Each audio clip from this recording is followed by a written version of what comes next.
3,000. History with an exclamation. Company for three. Bang! That one goes down, and the game is tied. The Rockies are champions of baseball.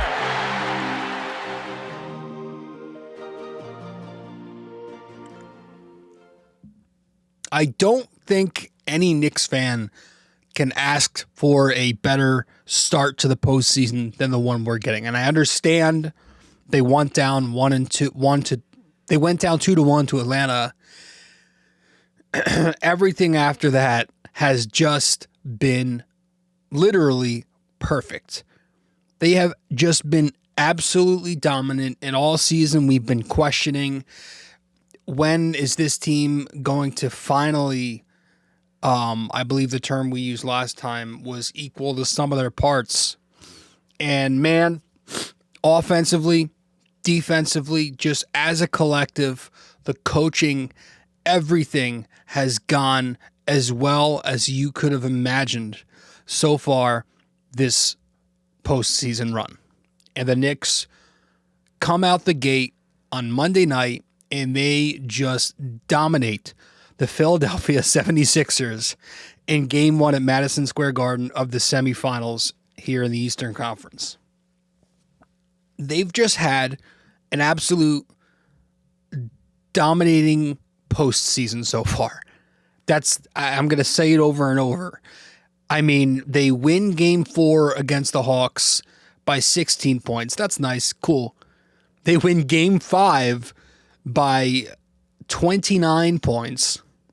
They win Game 6 by the infamous 51 points, which at one point in that game they were up by, I think, 61. And then they win Game 1 of the conference semis on Monday against the Sixers by 39 points. Yes, 39 points in the second round of the playoffs. So during those 4 games, in their last 4 playoff games, the Knicks' average margin of victory is 34 points. So before we even dive into this game and talk about everything that we're going to talk about, excuse me, just like appreciate this. Really take a second to appreciate this, because we weren't here. We weren't here for years. For most of my life, for most of your life, this has been something we dreamed of. We would have dreamed of being the one getting blown out in the playoffs for most of our lives, right? Let's just be honest. But now as Knicks fans, we have a legitimate possibility here to root for a team that not only gets to the playoffs and not only can win a playoff round, win 2 playoff rounds, but this team has a chance to get to the finals and win it. That's how good this team is. That's how open at least the Eastern Conference is. But this team is not just run-of-the-mill. You know, it's not just your old Knicks. This is a dominant Knicks team right now that just has all the ability, all the talent in the world to make this thing happen.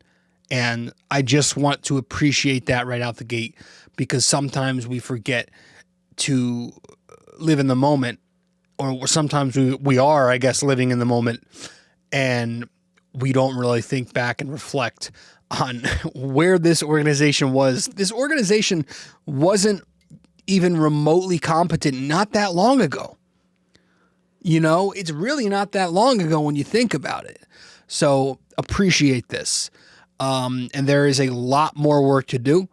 And it's going to be a postseason that's not always going to be this easy as it's been in these last number of games. It will most certainly be hard, and the Knicks will most certainly lose another game this postseason. They'll probably lose a game in this round. But man, this is just this Knicks team showing you the upside of what they can do. So let's talk about it. Let's talk Knicks Sixers. The Knicks dominate Philly in this one, again, by a score of 137-98.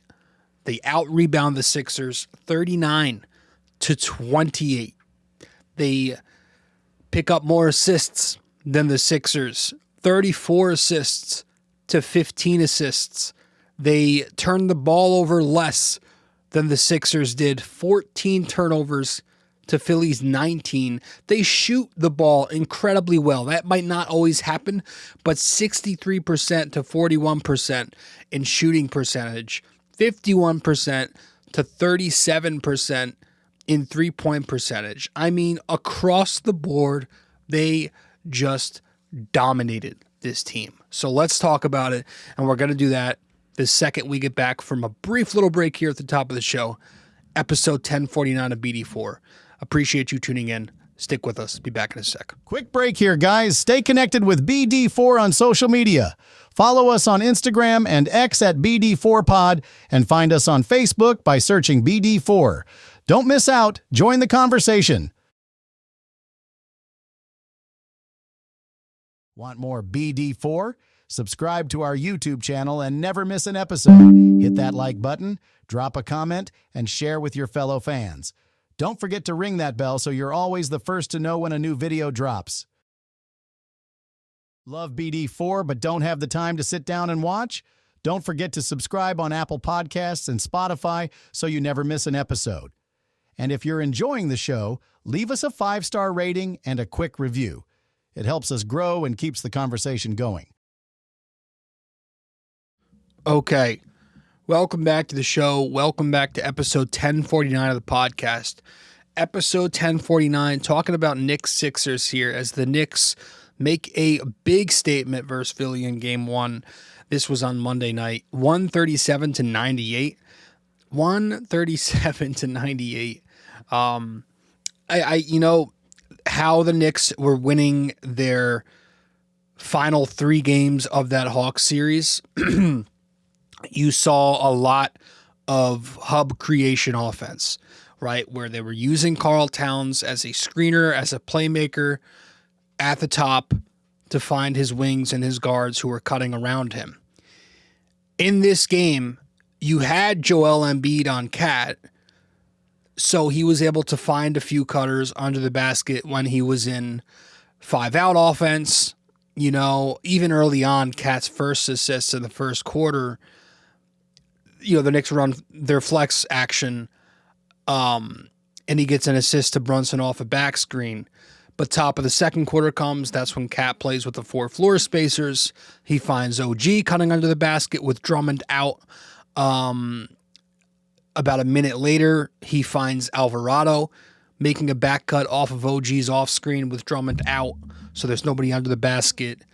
But when Cat, for the majority of this game, was on the floor with the first unit, with Josh Hart in particular, Philly was able to play off of Hart, and they would clog the lanes off of Josh on those off-ball flex actions. So the Knicks didn't have the floor space to really run their hub creation offense. And at the same time, Embiid is a very large man, so him being out on the perimeter on Cat, it makes it more difficult for Cat to get that pass off from up top and make those reads. So the Knicks weren't able to get into their hub offense the way that they did in those final few games of the Hawks series. But so they saw that and they made a counter. And they said, all right, well, let's just put Joel Embiid in action. And let's just spam Cat pick and roll. And so the Knicks were able to put Embiid and even Drummond in action consistently in this basketball game. I mean, Philadelphia, they were playing in a drop coverage, of course, and the Knicks were just able to destroy those drop coverages by setting good screens. So the point of attack defender was constantly behind the ball screen with the ball handler, and it was often Jalen Brunson, forcing the drop big to switch on and defend him in ISO. Brunson would pull up in space versus the drop, finding a lob if the drop big was in coverage up at the perimeter, hitting the corner if the low man was forced to tag the roll off the high drop, hitting the pop with the big and drop. You saw all of that. You saw all of that on Monday night. And the Knicks were just tearing them apart in all of those types of ways, just picking apart that drop coverage. And it got so bad for the Sixers that they eventually had to, and you saw this, I think, in the second half, they tried to hide Joel Embiid, not on Josh, but on OG Anunoby. But then the Knicks saw that, and they just used OG in action for Brunson to get Embiid.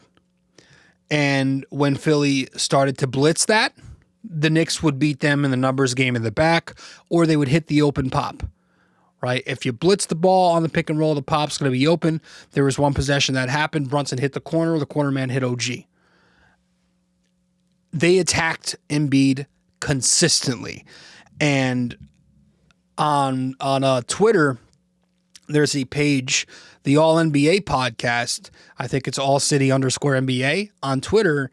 They put out some statistics on how often the Knicks were able to torch Embiid on Monday night. Embiid in this game defended 27 ball screens. The Knicks scored 1.62 points per action on those screens. That is the 5th worst mark of Joel Embiid's career in games where he's defended at least 25 ball screens. They attacked him relentlessly.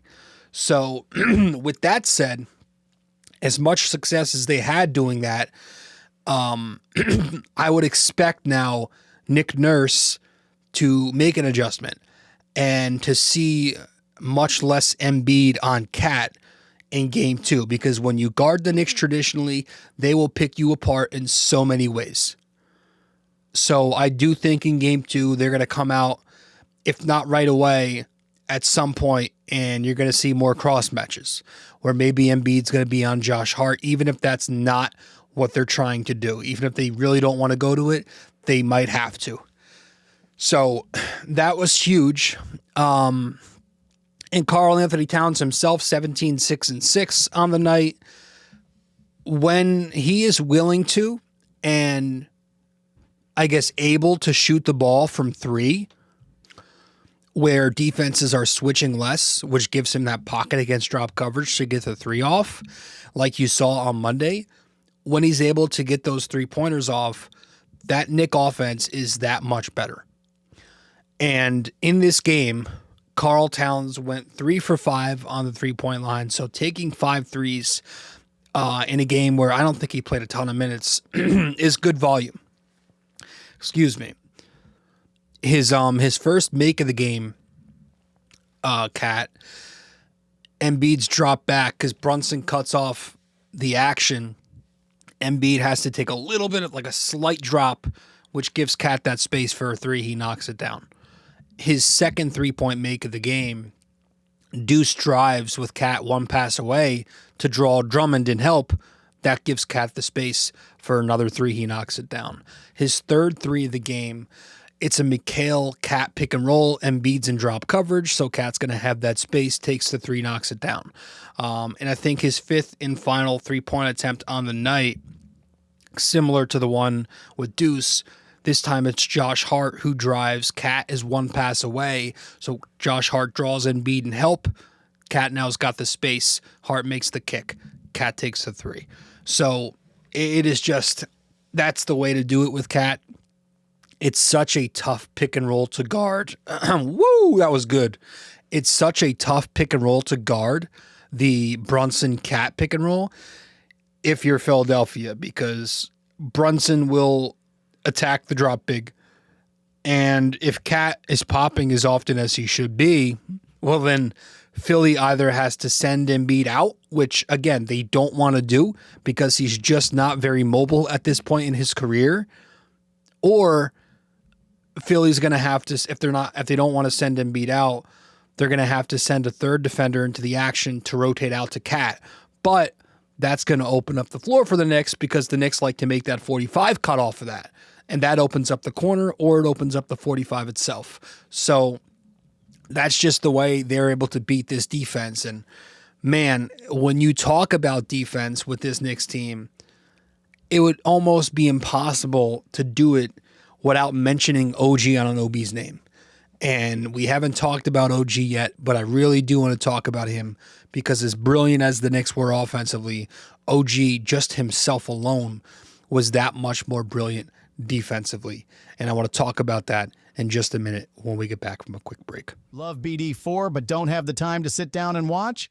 Don't forget to subscribe on Apple Podcasts and Spotify so you never miss an episode. And if you're enjoying the show, leave us a 5-star rating and a quick review. It helps us grow and keeps the conversation going. Welcome back to the show, episode 1049 of the podcast. The Knicks defense held the Sixers to 98 points. They can clean some stuff up. Some of that was just Paul George making some really tough shots. I would expect Tyrese Maxey to come out the gate firing. Embiid, he'll have his fair share of games where he goes off. And the Knicks had trouble keeping him and Maxey off the foul line. They are going to have to be more disciplined and foul less. And if they run into a ref, Scott Foster more consistently, they might not get away with another 98-point effort defensively. But they were still able to play really well despite some of those things. And I thought OG Anunoby was the glue that held this entire thing together. And as we know, which is something we've talked about over time with OG, he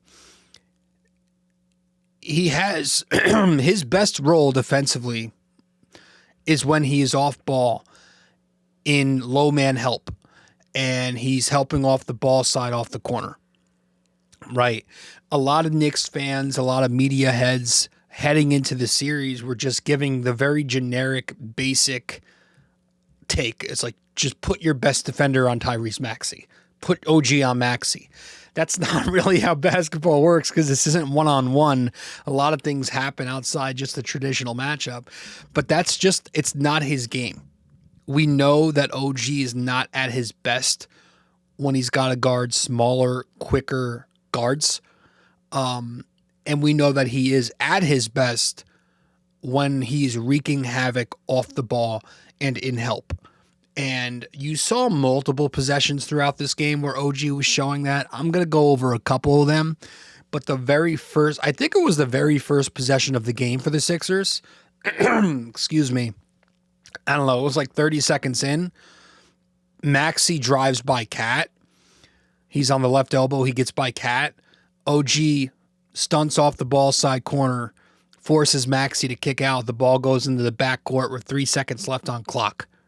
Just causes a broken possession just by simply stunting off the strong corner. Late in the first quarter, Oubre drives past Brunson off DHO.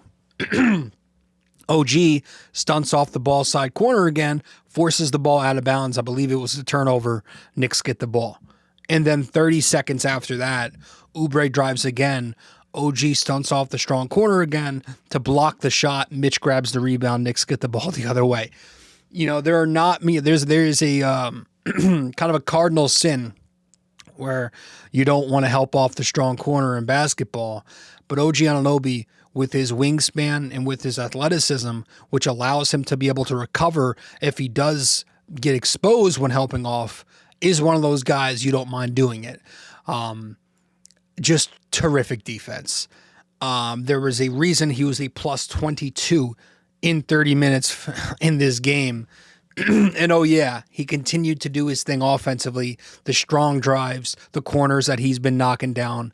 18 points, 7 of 8 shooting, 2 of 2 from 3, knocked down both foul shots.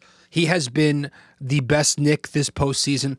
Although with these wins getting increasingly more impressive, Cat has been great. Brunson's now getting hot too. And even Mikal Bridges has been stepping up recently as well. And I think I'd be mistaken while we're talking about the Knick wings and defense to not bring up the other guy, the other part of Wingstop, because the Knicks in this game were elite at the point of attack. That is how they won this game defensively, with their point of attack defense. And first of all, before we even get into the schematic stuff, the effort level, and you could tell from right off the bat, was off the damn charts.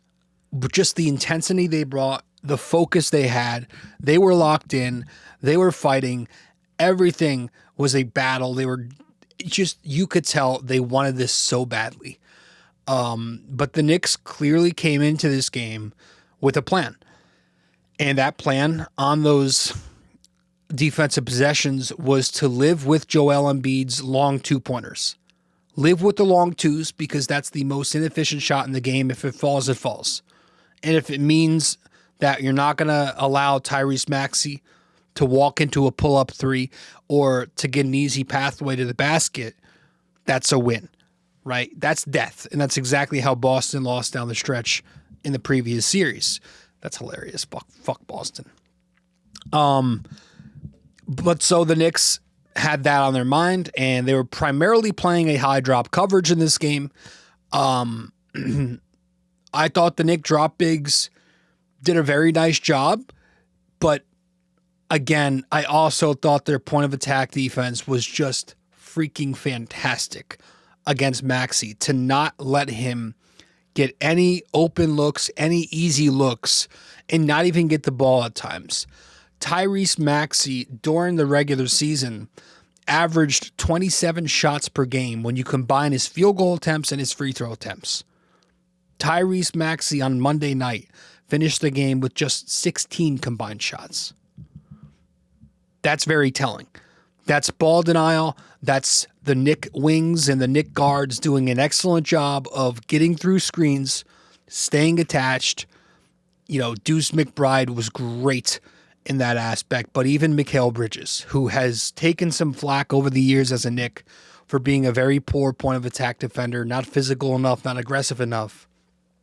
I thought Mikal in this game covered tons of ground, but he was just fighting through with aggression, running straight through DHO, running straight through their pick and rolls, weakening screens by forcing Maxey into Mitch Robinson into his left hand. He was just relentless. He was forcing the Sixers to pivot to secondary actions because of how aggressive he was, just not letting Maxey catch the ball off those Embiid posts, denying those pistol actions over and over and over, getting through on those double drag actions, just fighting. So Mikal Bridges was fantastic on the ball as well as off the ball, which he always is as a helper. But man, his point of attack defense stood out to me. And I also thought the Knicks did a great job of hiding Brunson and handling those Brunson one-on-ones when he was targeted. They were hedging him a good amount with some pretty good weak side help ready to go. Because when you hedge, you have to be ready on the weak side. They were blitzing, but also staying ready to help and to rotate in the back off the blitz. And they got some good steals off those Brunson blitzes too. Mikal, Josh Hart had some great steals off those blitzes. And they were switching him off with Cat. And even when he was switched on to Maxey, I felt Jalen held his own. But you could tell the Knicks were just very well prepared, and they executed very well on a lot of those actions, not just the pistols, but again, those double drags. They were really prepared for it. Excuse me. Now, if you're going to change one thing, I think, and this is something I mentioned on my Instagram and my Twitter entering the series, I think maybe in game 2, you can probably afford to ice coverage a little bit more. You can ice those pick and rolls. Keep Tyrese Maxey out of the middle of the floor because, again, he's going to be aggressive. I would like to see them ice more because they've had more success in the second half of the season when they've iced. Obviously, they just need to be ready for those Embiid pops and for some of those weak side skips, But yeah, they've had success with ice coverage, and the way the defense has looked the last 4 months, I wouldn't be shocked if they found success with it the more they used it. And again, Tyrese Maxey is not going to come out of the gate and be as tentative as he was in this game. He's going to shoot the ball in volume. But the Knicks defense is very good. And so I trust these guys if they're going to play this way, meaning if they're just going to have this type of focus, I think their talent will win them a lot more games this postseason. So they can play defense. Don't let mainstream media, fake news tell you otherwise. This Knicks team finished the regular season as the number 7 defense. But if you really want to peel it back a little more, since January 18th, their last 40 regular season games, so the second half of the season, essentially, they were the number 2 defense in the NBA. So they can play defense. And it was just an impressive showing, again, from everybody. And so with that said, I am going to now hand out our game balls. And as we do after every postseason win, we will hand out a game ball to one guy from the first unit and one guy from the second unit. And in the first unit, I'm going to hand the game ball to the captain of the organization, Jalen Brunson. Jalen Brunson, 33 game balls now on the season. This is his second game ball of the postseason this year. 35 points, 12 for 18 shooting, 3 for 6 from 3, 9 for 12 from 2, 8 for 8 at the foul line. He was a plus 27 in 31 minutes. 27 points in the first half for Jalen Brunson when this game was still mattering. Just completely, again, torching Joel Embiid on those pick and rolls, both as a drop defender and as a switch defender. It did not matter. Getting the point of attack defenders behind at his hip off the ball screen too, getting anything he wanted, getting into his space, had some nice shots over Paul George. Really good, impressive performance from Brunson, who I just can't believe people gave Brunson the shit they did. It's like you have so much success with this guy, and one or two rough moments can make you forget about everything. It's wild how we are as humans to just forget that stuff. But a little bit of a reality check for those who were in that, fringe group criticizing Jalen Brunson as heavily as you did. Jalen Brunson's Knicks playoff career has been nothing short of historic. He has now played 49 games in the postseason as a New York Knick, and he's averaged 28 points per game on 57% true shooting. He has 8 games with at least 40 points. He's got 15 games with at least 35 points. And he's got 7 games where he shot 60% from the field or better in the postseason. This postseason, 7 games, as rough as it looked at times, you look up and he's averaging 29 points per game on 60% true shooting. 60%. We're talking about a 6-foot small who is not blessed with elite athleticism and elite explosiveness. This guy's got to find his way to get buckets in any way he can, and he is often doing it in the paint with a bunch of 7-foot bigs down there as well. So I have nothing but praise for Brunson. And he never ceases to amaze me. And it's come to a point where we aren't even shocked that he's doing the shit that he's doing. So Jalen Brunson gets the game ball. And then you go to the second unit, man. And honestly, who would have thought that in a playoff game, in the second round of the playoffs at that important game 1, that, Ariel Huckporty would get a game ball. I don't think anybody would have predicted that, but I really liked what I saw, because when Cat went off the floor in the first half with foul trouble and the Sixers were doing the whole hack-a-Mitch thing, you had to take him off the floor. Ariel Huckporty came in. Mike Brown decided to do that instead of going to OG at the 5. And Huckporty provided some very credible minutes. He kept the Knicks afloat in those no Cat, no Mitch minutes.